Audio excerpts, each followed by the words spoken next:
Hey girls, it's Bree. It's Cece. It's Angela. And you're tuned into For the Girls. Before we hop into today's episode, I have a quick review from episode 43. I caught my ex-fiance cheating on social media. What should I do? Jessica says, you ladies look beautiful as ever this week. Ooh, thanks. What was I wearing? I know. I'm like, I need to roll the tape back. Thank you so much for this series. I cannot explain how thankful I am for finding you three. This isn't the chit chat. This isn't just chit chat. These episodes are full of great and unjudgmental information and tools to become your best self. Thank you. Aww. Thank you, girl. That means everything to us. Yeah. And thanks for saying we look nice. I love a good compliment. I know, right? Like, stop. Y'all. Stop. Keep going. It's not easy to coordinate all these outfits. Okay. All right. We really be making whatever shake. It's funny. All right, let's jump right on in because this one is... It's pretty long. Yeah, it's pretty lengthy. So bear with me, guys. All right. Hey, sissies. For starters, I want to say that I love your show. It's really a breath of fresh air to get advice from women of color who are married and keep it real in this hard life that we live in, and I truly appreciate it. Anyways, I'm 26 years old. I'm a 26-year-old woman, my boyfriend who is 31, and we've been together for 2.5 years consistently. To give you a backstory about us, we originally started off as friends with benefits back in college. He just graduated with his master's, and I was just about to graduate with my bachelor's. I was freshly 21 at the time, just getting out of another 2.5-year relationship, and he was my best friend all throughout that period. He supported me at my absolute lowest time. We tried to pursue a relationship together, but it didn't last very long simply because we both had to mature and grow as individuals. We reconnected the very next summer, and we've been inseparable since then. It sounds like a perfect love story, but here's where it gets a little crazy. After a year of dating, we were talking about business plans and investing into land. He asked me to put my credit on the line and do these actions. At first, I was extremely hesitant, and I didn't trust the people, his family members, he was making these plans with. He then simply said, don't trust them, trust me. And I did. And, well, let's just say shit went all the way left. Now here I am, extremely deep in consumer debt with not even a ring on my finger from this man. Even though this horrible situation has put a strain on our relationship, he hasn't left my side. I'll give him that. He makes sure all the bills are paid, makes sure that we still eat, and we still talk about and plan on how we'll get out of it.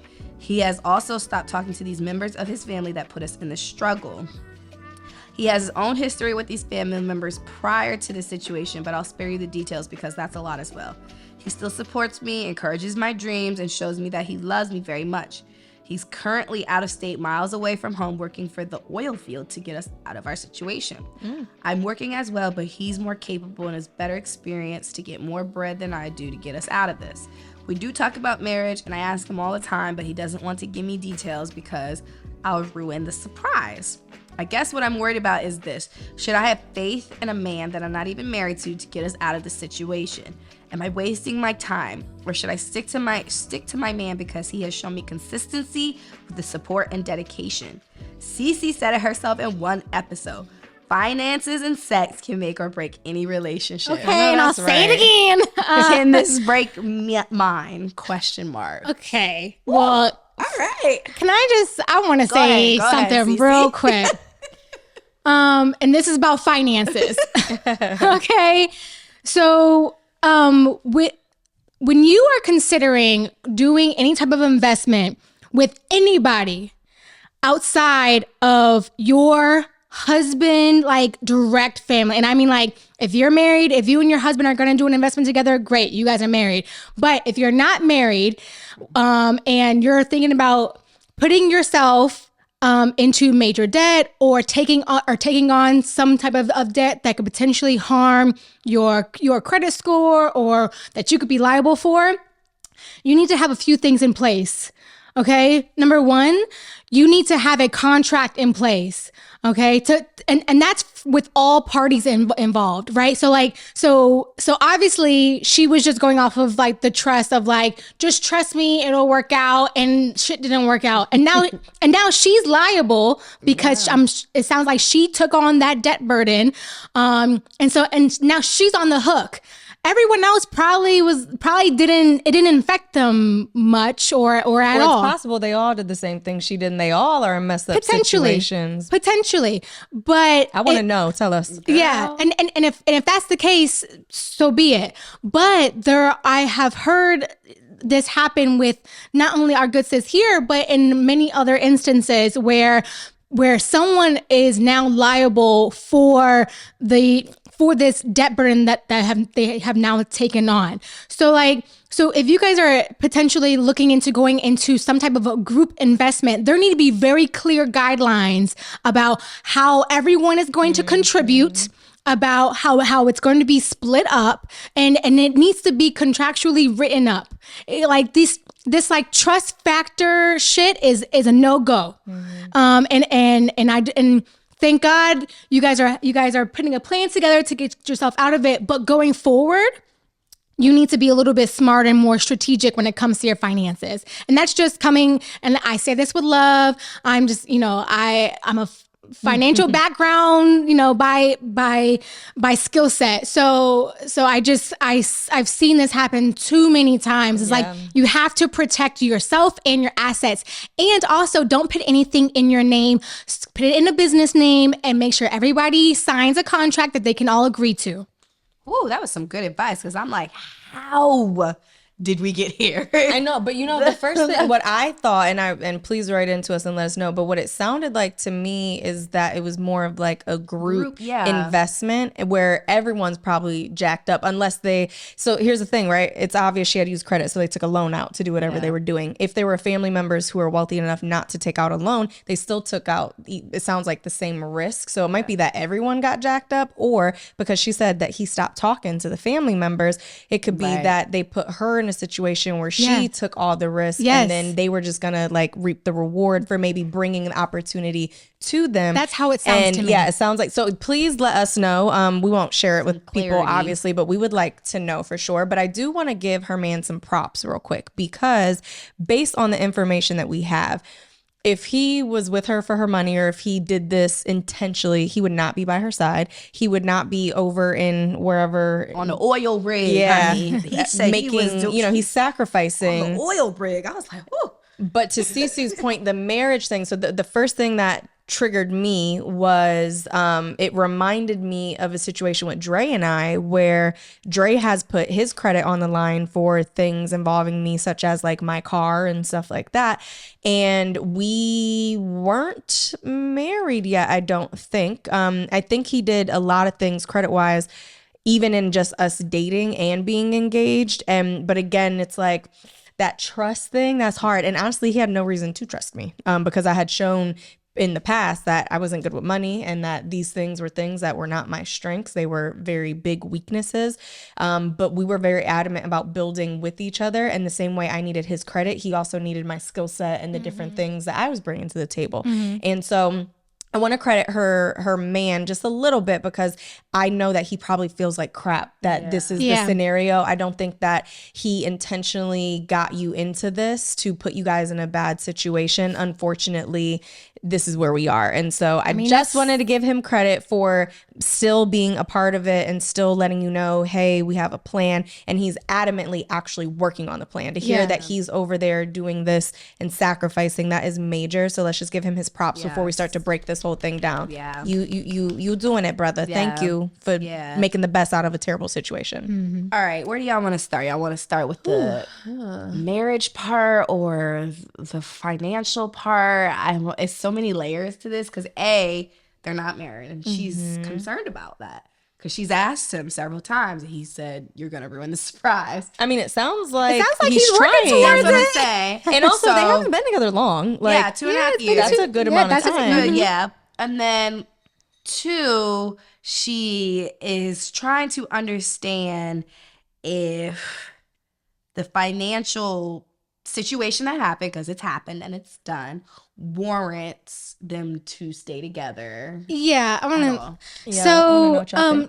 So with that regard, I mean, obviously, you guys made a poor decision, but I don't think that a poor decision on a potential investment warrants breaking up. I completely you agree. know, because I think that his intentions were good, right? It's like he saw an opportunity and he was thinking about you guys and pursuing this opportunity that could have potentially paid off. However, with any investments, there's going to be risk. And some of them might be higher risk and some of them might be lower risk. Unfortunately, the way that this risk scenario played out was not in your favor. So it doesn't mean he's a bad man. It means Exactly. he's probably a bad investor. Right. Or just a junior investor. Yeah. You know what I'm saying? Like, and investing, period, you're going to have good and bad investments. I don't care how seasoned you are, how junior you are. That's just the nature of investing. Yeah. So that should be expected. Now, going forward, you need to make sure that you are more cognizant of your risk tolerance and how you're structuring your investments so that you can become a better, more strategic investor.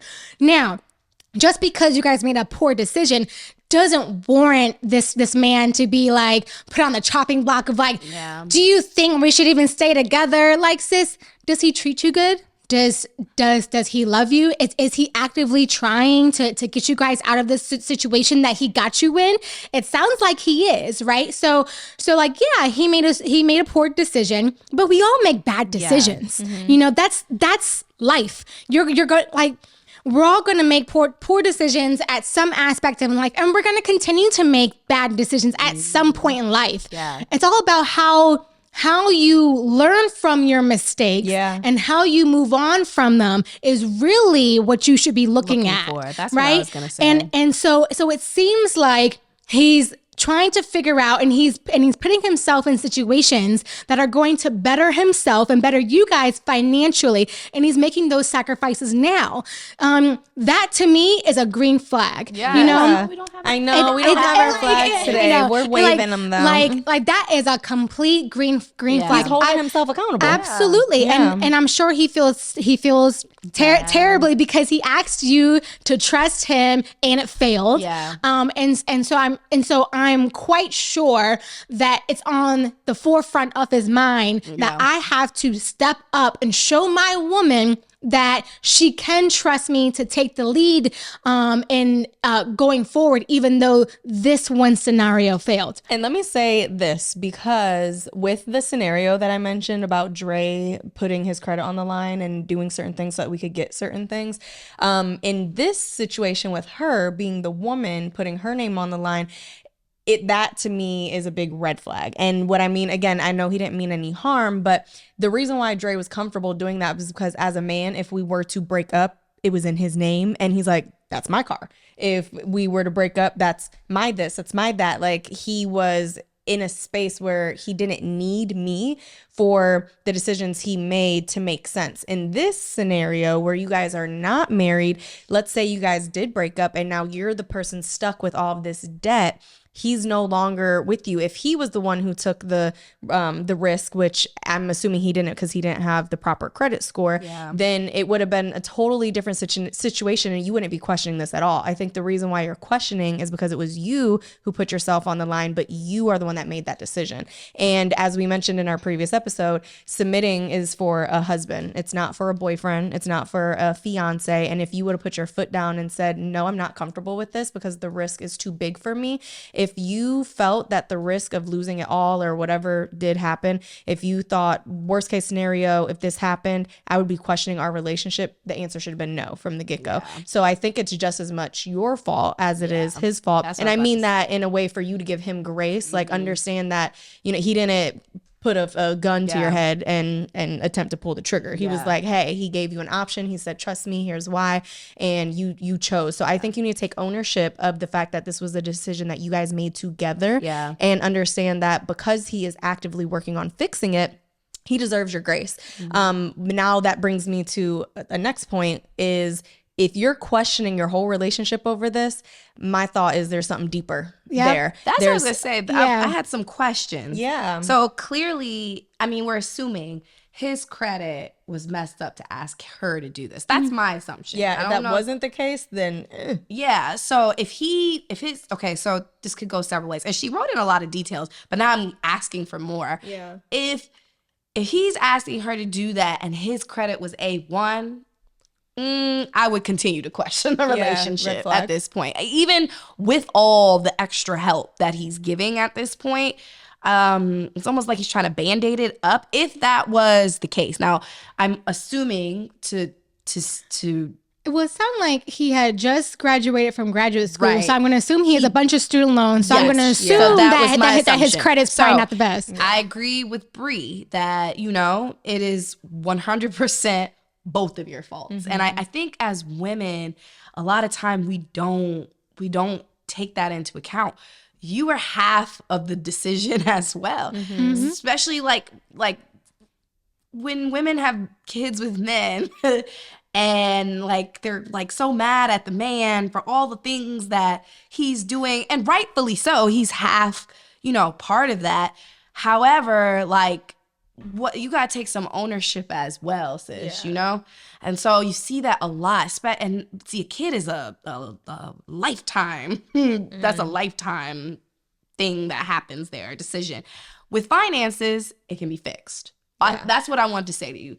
All of this can be fixed, and that was what I gathered from it. It can be fixed, and I say that because when I met Sean, weeks in, he was in a very bad financial predicament. Without putting too much out of his information, I was dating someone who was in a very bad financial situation, and everybody around me told me, "Oh yeah, you gotta leave him." And it was the other stuff that he was doing that was like, I just can't. I can't pull myself away from him. Now, I never put anything on our name together. I was very cognizant about that. However, if I had listened to everybody around me, it was like, this man is in a horrible financial situation. Y'all, this ain't gonna work. It's gonna be like this for the rest of your life. I wouldn't have married my husband, who is one of the most amazing people, one of the most fiscally responsible people I know now, because he learned from his mistakes. He's positioned himself to help other family members. He's positioned himself now to basically put his foot down on my spending, and he's created apps and crap in my phone that reminds me of bills and stuff. I say all that to say that it can be fixed. It can be fixed, especially when the right things around you are in place. Yep. And it sounds like he has the right things around you. He motivates you. He supports your dreams. He's been by your side. He's holding himself accountable. He's going out what sounds like to do laborious work on his body. It's taxing to fix the problem that he created. So I agree with both of you that he needs grace. You probably should take accountability for your action as well. And that look at all the good things around you outside of the mistake that he's doing, because there's a lot of women who are asking for the things that he does. Oh, girl. The support, the go out and get them. Yeah. The motivation, this family member was this. He cut him off. Yeah. We had another episode where the guy wasn't cutting off the family. Yeah. Like he's choosing you. Yeah. And there's a lot of women who are dreaming for that right now. Yeah. So finances can be fixed with discipline, with time, and learning from your mistakes. Yeah, I mean, this is a situation where you definitely don't want to run away from the situation just because of one mistake, and then like look back years later and be like, "Fuck, I can't believe I let him go." Like, he was actually a fantastic man, because the grass is not always greener on the and most times the grass is not greener on the other side. Actually, So it's like, if you have found your man that's for you, and you guys check all the boxes in most ways, but one mistake happened, it's like, you don't want to throw away everything you worked for just because of that. Yeah. And I would say too, right where like and I hate to like put it back on her, and this is out of love.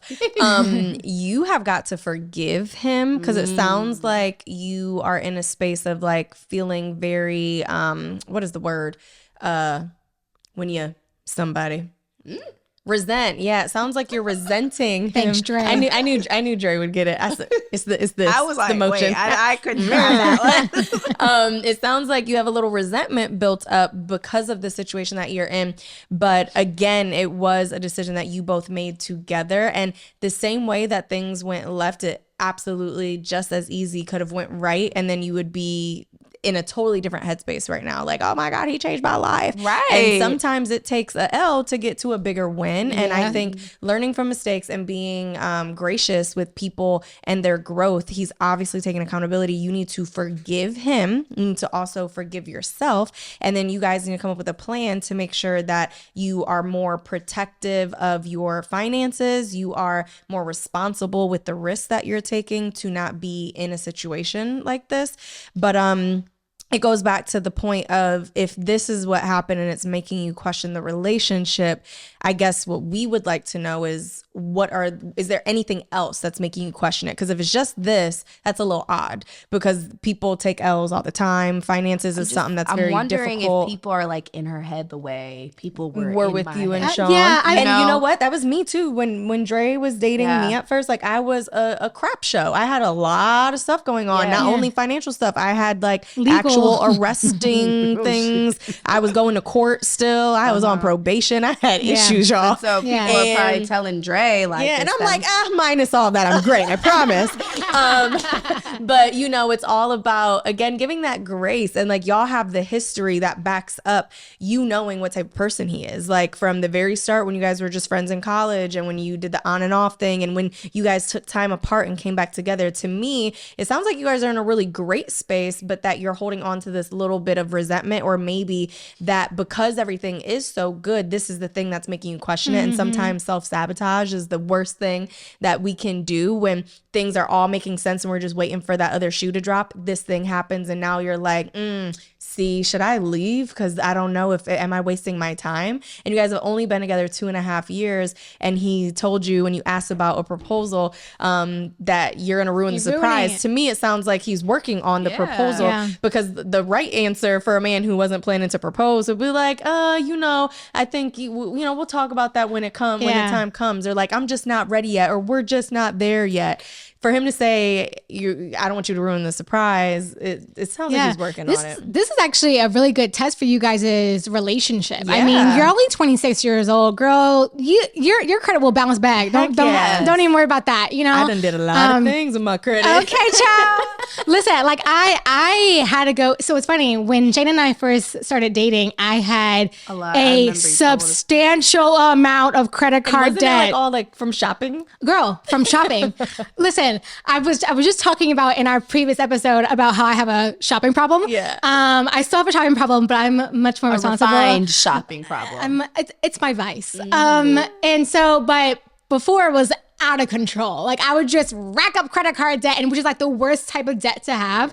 Yeah. And so anyway, when Jane and I got together, I had a substantial amount of credit card debt. It was like over $60,000 of credit card debt just from shopping. And so one of the stipulations that he had put on me when we got together was, I'm not going to marry you until you're debt free. Yeah. And that pissed me the fuck off. I was like, who are you to tell me like that you're not going to marry me until I'm debt free, because you have like, school debt, high 6-figure student loan debt. So like, how can you say blah, blah, blah? I was livid about it. Yeah. But I really had to like get outside of my own ego in that space when I was in that space, because he was only trying to see, can you be more disciplined? I don't want to be with someone who's going to spend frivolously and not be disciplined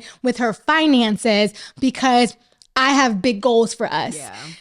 Like with Shane, his debt burden wasn't because he was just spending a bunch of shit on clothes, just to look cute. Like he was out here becoming a doctor. He was out here becoming a whole doctor. Like it was good debt in a sense, right? It was a good investment on himself. Me, like I can't show shit except for like a couple cute pictures. You know what I'm saying? It's like, but look how cute I was. So So like he was really just testing me to see if I could become the woman that he needed me to become so that we could grow together. But not even that. Can you tell the listeners and viewers how he gave you grace? Because you always tell, like, he put you under kind of the stipulation, but how did he give you grace? How did he help? Yeah. So even though he told me that, you know, I'm not going to marry you until you get out of debt, he allowed me to not pay not one bill. Right. The entire time we were together. That's great. So he was like, you need to get out of debt, but I'm going to help you. I'm not going to make you pay for anything. I want your money to go to that. Every single cent that you make, I want you to put it towards paying down your debt. You know? So it's like, he didn't tell me like, you need to do this and like, you got to figure it out. It was like, you need to do this, but I'm gonna help you. Here's the plan. Yeah. You know? So it's like, so you have to, especially if you are with someone that you see yourself being with long term, you know, give your partner grace and also understand where they're coming from. Like, right? It's like your man had the best of intentions of this deal going right. And unfortunately, it just didn't, you know? And while that sucks for you and for your current situation, luckily you're young enough that you will be able to bounce back. Yeah. You feel me? You know, and he's actively going out there and he has a plan in place so that he can help you guys bounce back even quicker than you just doing it on your own. Yeah. You know, like that's really, really key. Like those are the types of things that you need to look for when you are committing yourself to someone.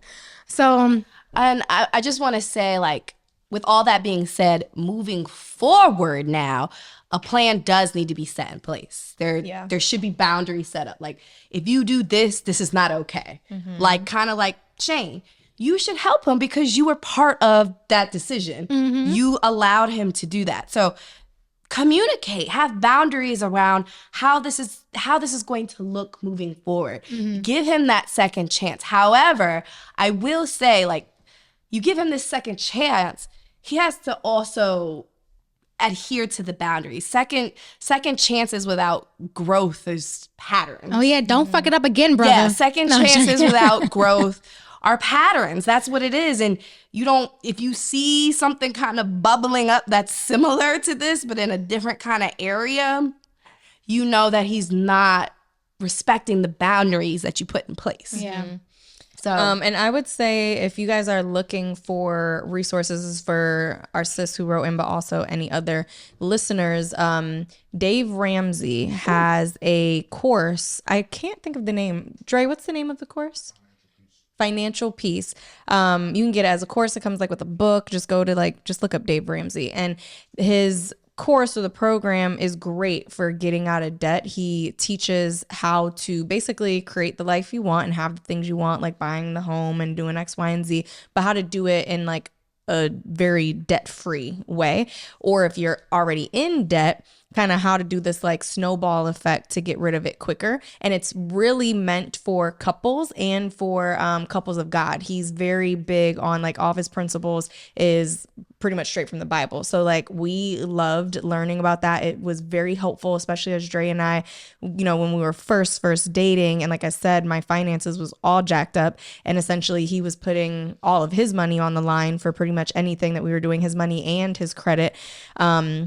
And the way that we got through that was we went to like a group situation where they were going through that course. We got the book and we took it serious and we finished it in like a few weeks and we put the plan together. And that's how we got into budgeting as a couple. And Dre and I have a few videos under our Worth the Wait playlist about budgeting as a couple. So definitely check that out because it's super helpful, because budgeting as an individual is already hard in itself. Trying to do that with another person, especially when your finances look different. Like if someone makes a substantial amount more than you do, it can be difficult to come together with a budget for the both of you. Yeah. And so definitely check out that program because it's really awesome. For us. We've been married almost 5 years now, y'all. Yay! And it's still Wait, your anniversary coming up is gonna be your 5-year anniversary? Yeah, that's why we're going on that's why it was so big. So thank you. But even 5 years in, like when he sits me down to talk about It's hard. It's uncomfortable. Sex and finances, y'all. It is those two things. Cece was They're both right. uncomfortable. She's right. They are uncomfortable. However, it doesn't mean that you can't fail in those areas. Yeah. Failure happens. Like it's going to happen in sex. You're gonna have to talk about it. No, for You're real. gonna have to work through it. Yes. And finances. Yes. The Those things are always going to be shifting. Yes, Every scale like tips all the time. As your Yes. seasons change, someone's going to want more sex than the other person, and as your season changes, finances are going to be looking different. You know what I'm saying? But you guys have to make sure that you're always in alignment with each other. And that's like it's so weird when I think about it. Like I told y'all the story when we met. Sean was in a bad financial spot. Bad. And now that's the 757 country coming out bad. Now he's got apps on my phone. He's checking my packages. It's a lot. It's uncomfortable, but I know it's because of the shared vision. And I just think that you can bounce back from collective financial failures as a couple. Like I swear Sean and I fail at least twice a year when it comes to finances. However, we have goals set and we've communicated about them. And so we try to celebrate the wins. So I think that's the way you bounce back. Yeah. The mistake happens because they're going to keep happening, especially as you make more and more money, as you invest more and more, as you bring humans into the world. Finances, it's just this tug and pull that happens all the time. Then you want to start helping family members. It's not a straightforward line. And I know a lot of the courses sometimes will say you do this, that, and the third. No, sometimes it's not straightforward. And I think Dave Ramsey does a good job of explaining that. And it looks different for every couple. So I say all that to say, it sounds, and in my heart, it sounds like you're getting pressure from outside people telling you that he hasn't proposed yet and he made this big financial issue. That's what it sounds like to me. And I just want you to remember the green flags, his consistency. Do you know how hard it is to find a consistent nigga nowadays? Oh my gosh. Listen. Where? Girl.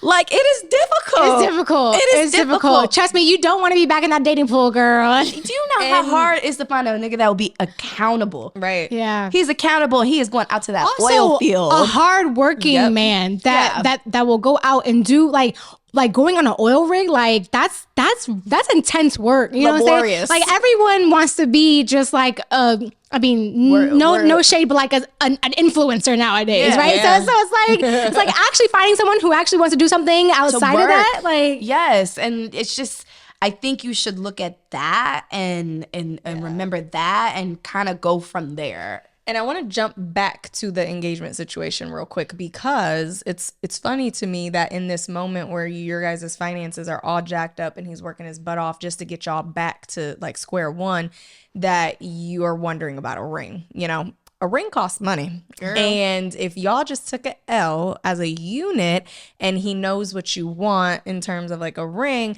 he probably has so much pressure on him right now to not only fix your problem, but to Alina is in the my daughter's in the corner staring at us. Stay there. she's so cute. She's so cute. Sorry, she's so cute. But yeah, it's like, you know, he probably feels a tremendous amount of pressure to not only fix the financial problem, but also to give you what you want, which is that proposal. Men feel and so so much here's what pressure I with would that. do. I would have a conversation with him. One, let him know that you forgive him for trusting him and everything going wrong, that you don't blame him, that it was a unit decision and that it is on both of you to fix where you guys are financially.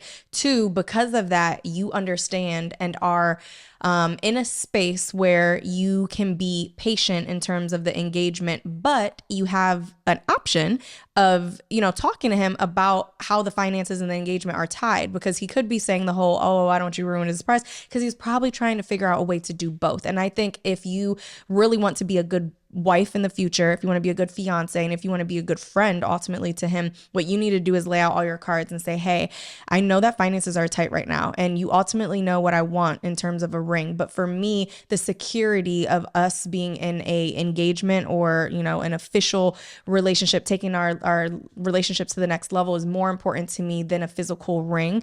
If you tell him and set up boundaries or expectations for what a proposal could look like, there's so many times where people get engaged with just a band because they're doing it for the woman to know, like, hey, I'm taking this seriously and I'm going to get you what you want, but I need you to know that I'm fully committed. And it doesn't have to be a public thing. Like, it doesn't have to be something you post on Instagram, look at my ring or whatever. But if you just allow him to understand where your headspace is and understanding that you're looking for the commitment, not the ring in particular, then it would probably allow him to let go of a lot of pressure and for you guys to be on the same page and to actually step into engagement without the stuff that society creates that makes proposals and engagements such a hassle, and allow you guys to be on the same team with fixing this financial issue and allowing you guys to work together to get your dream ring or whatever the case may be.